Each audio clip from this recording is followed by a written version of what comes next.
মাঝে আর একটা দিন, তারপরেই মেগা ডার্বি, এবং সেই ডার্বি দিয়ে শুরু হতে চলেছে এবারে ডুরান্ড কাপ।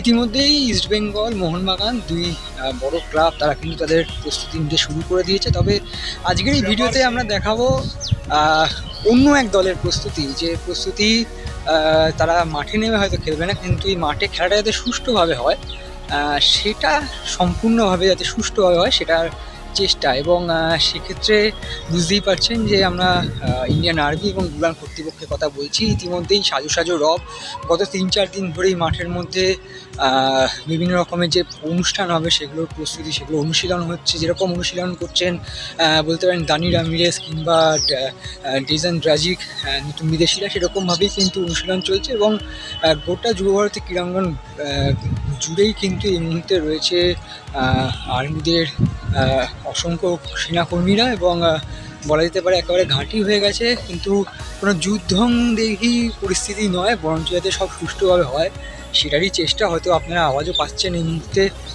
ব্যাকগ্রাউন্ডে আওয়াজও হচ্ছে। বিভিন্ন রকমের অনুষ্ঠান থাকবে, জাঁকজমকপূর্ণ এক অনুষ্ঠান, যেখানে বাংলার ক্রীড়ামন্ত্রী থেকে শুরু করে মুখ্যমন্ত্রী, এমনকি সম্ভবত রাষ্ট্রপতিও থাকতে চলেছেন এই উদ্বোধনী অনুষ্ঠানে। এবং বলা যেতে পারে যে ডার্বি দিয়ে শুরু, এই মেগা ডার্বি দিয়ে ডুরান্ড কাপ শুরু, এর থেকে বড় শো হয়তো আর হতো না।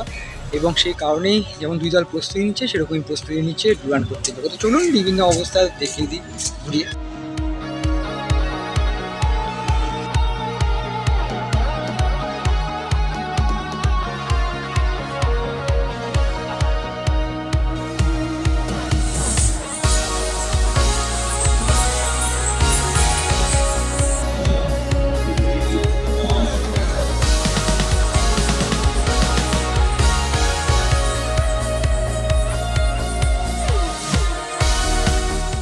extra time.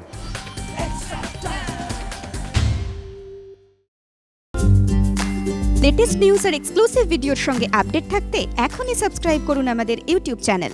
বেল আইকনে ক্লিক করতে ভুলবেন না যেন।